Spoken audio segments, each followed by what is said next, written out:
How much so far since it all began for us? Over $1 billion and $147 million annually. Hamiltonian taxpayers, $1 billion. Exactly. So if I could put that in perspective, it's approximately $1,000 of your household taxes presently is going toward paying for provincial programs, meaning it should be paid for by the entire province and not just the city of Hamilton. So when you put really the light and focus in on this particular issue, it's the most significant budgetary pressure we at the city of Hamilton have. So every year we are minus $147 million as a result of the province forcing us to provide programs, but yet not providing us with those monies. Now, if I were to suggest, or anyone were to suggest, that your taxes should be increased by $147 million, you can imagine the outcry that would exist in this community. I've seen none of that since the report I asked for was disclosed last week, at which time I suggested, as one of many considerations, a potential lawsuit in order to firstly bring light to the issue that every single resident of this city or household in this city is paying approximately $1,000 towards the province over and above what they're paying in income tax.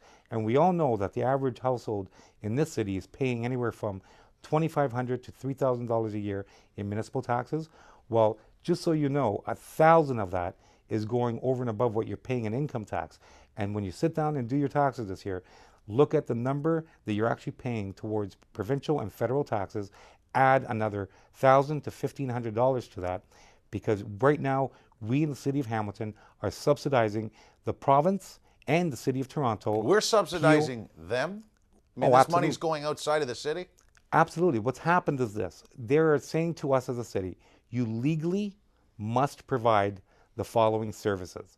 And the promise originally was that they would give us the money to provide those services. This was from Harris. It started with Harris.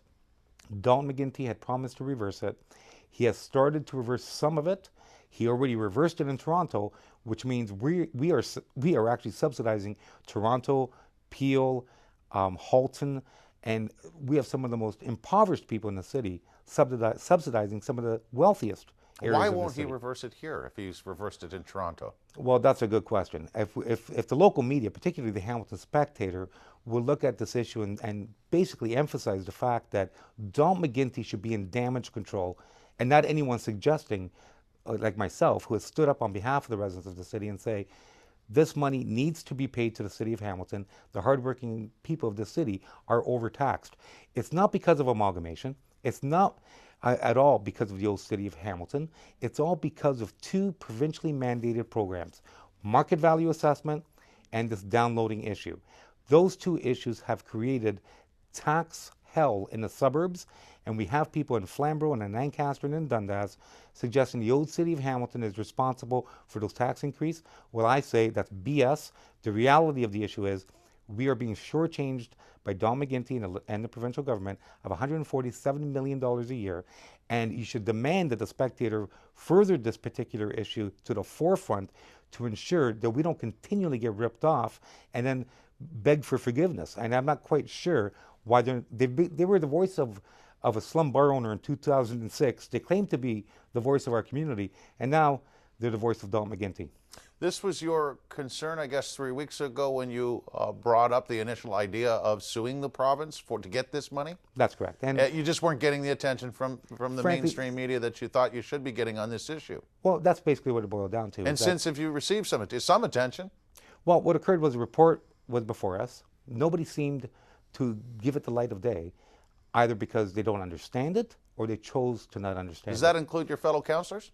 No, I think my fellow councillors agree that it's a severe financial impact on us, and I think a number of the bright councillors on council agreed that we should be as aggressive as possible to try not only to reverse the present formula, but actually recoup the over $1 billion the hardworking people of Hamilton have been ripped off. So you got a beef with the spec on this?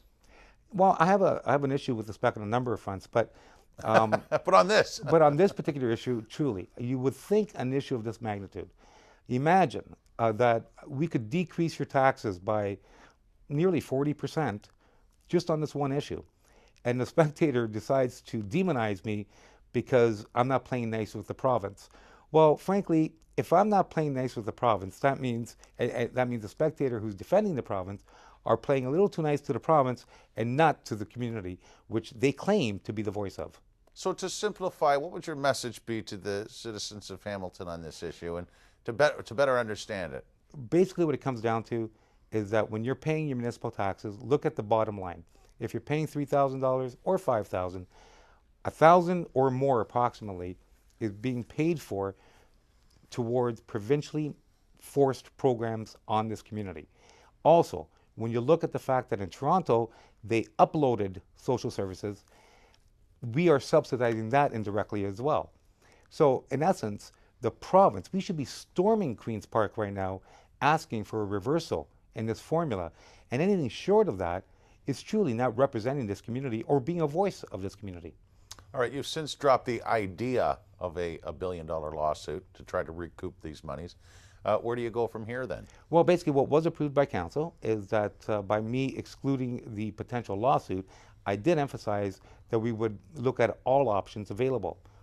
Potentially, though, that could be through dialogue, that could be through lobbying the associations, that could be lobbying the premier, or potentially that could be a catalyst to another municipality initiating a lawsuit, or even ourselves potentially. At the end of the day, the bottom line is this. You are paying over $1,000 a year for not services that we're mandated to provide, that we should be providing as a city, but those that the province should be providing, which will be paid for by 13 million people, as opposed to 500,000 people in this city, who are also subsidizing the city of Toronto, Peel, and Halton. And I think that's a disgrace.